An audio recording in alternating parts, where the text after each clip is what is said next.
nuestra serie Redimiendo el Tiempo, donde estamos hablando cómo usar nuestro tiempo para la gloria de Dios. Hemos estado hablando acerca de diferentes ámbitos, ámbito de la iglesia, ámbito de la familia, ámbito laboral, y ahora vamos a ir un poco más al ámbito personal, individual, nuestro tiempo que utilizamos cuando estamos solos o no tan relacionados con otras personas como los otros aspectos. Así que vamos a ir al Salmo 1, vamos a leer los primeros 3 versículos. Dice así: Cuán bienaventurado es el hombre que no anda en el consejo de los impíos, ni se detiene en el camino de los pecadores, ni se sienta en la silla de los escarnecedores, sino que en la ley del Señor está su deleite, y en su ley medita de día y de noche.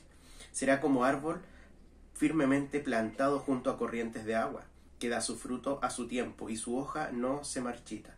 En todo lo que hace, prospera.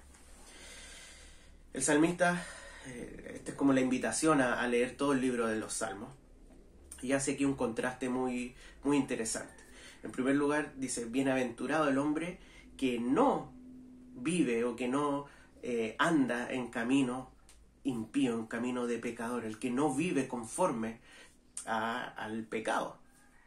Y hace un contraste y dice, sino que se deleita en la ley de Jehová, y en ella medita de día y de noche.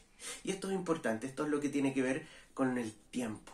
Fíjense lo que dice: se deleita en la ley de Jehová, se deleita en su palabra, en la Biblia, en lo que Dios nos ha dicho, en lo que Dios ha revelado acerca de sí mismo.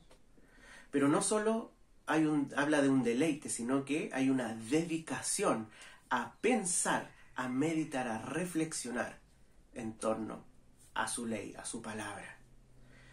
¿Y cuánto tiempo dice este salmo que debemos dedicar a esa reflexión, que debemos dedicar a ese pensamiento de día y de noche? ¿Qué quiere decir esto? Que todos los días, todo el día, cada hora, cada minuto, vamos a estar pendiente y pensando. ¿Tenemos que dejar de hacer todo lo demás solamente para estar reflexionando? Obviamente que no. La Biblia nos manda a hacer muchas otras cosas, pero nuestra meditación debe estar dedicada a su palabra. ¿Cuánto tiempo dedicamos a pensar en otras cosas? ¿O cuánto tiempo en nuestro día dedicamos a pensar en su palabra, a pensar en quién es Dios, en qué es lo que la palabra dice con respecto a sus atributos, a su carácter, a su obra? ¿Cuánto tiempo dedicamos a meditar, a pensar, a recordar el Evangelio durante el día? No solo en el momento en que estamos leyendo la Biblia. Obviamente esto da por sentado que debemos leer, y vamos a tratar ese tema también. Pero a veces nos quedamos conformes porque me leí un pan de vida, leí un versículo, un pasaje en la mañana, así que con eso ya es suficiente por hoy día. Pero este salmo nos insta a dedicar tiempo, mucho tiempo,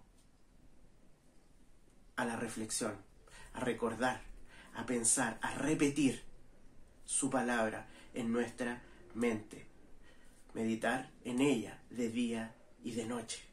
Es un llamado a dedicar tiempo, incluso cuando estamos haciendo otras cosas, incluso en todos los otros ámbitos que hemos visto, en la iglesia, en lo laboral, en la familia, en lo que estemos haciendo, recordar su palabra.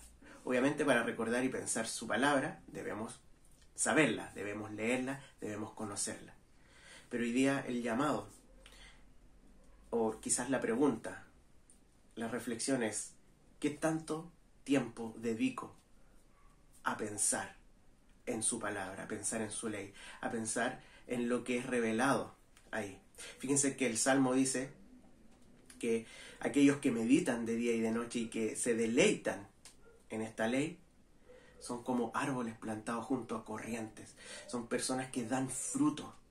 Son personas que prosperan. No en lo material, no se está refiriendo a lo material, sino como personas, como cristianos, como hijos de Dios, prosperan porque se deleitan en el Señor. Deleitarse en la ley de Jehová es deleitarse en el Señor mismo, y es deleitarse en obedecer su palabra conforme a la ley. Y todo esto se relaciona con el tiempo que dedicamos a meditar, pensar, reflexionar en su palabra. ¿Qué pensamientos ocupan el tiempo que no estamos dedicando a la palabra? ¿Cuánto tiempo pensamos en las cosas que no tenemos? En las cosas que nos hacen falta, en el otro, en comparaciones, en envidia. ¿Cuánto tiempo, qué cosas llenan nuestra cabeza y cuánto tiempo dedicamos y cuánto le damos espacio a esos pensamientos y no a la meditación, a la reflexión, a recordar el Evangelio, la palabra de Dios? El ánimo es ese, a que estés haciendo lo que estés haciendo en el momento en tu día. Si tienes un momento en donde recuerdas o tienes espacio para pensar en otra cosa, piensa en su palabra, piensa en el Evangelio. Que tengan un muy buen día.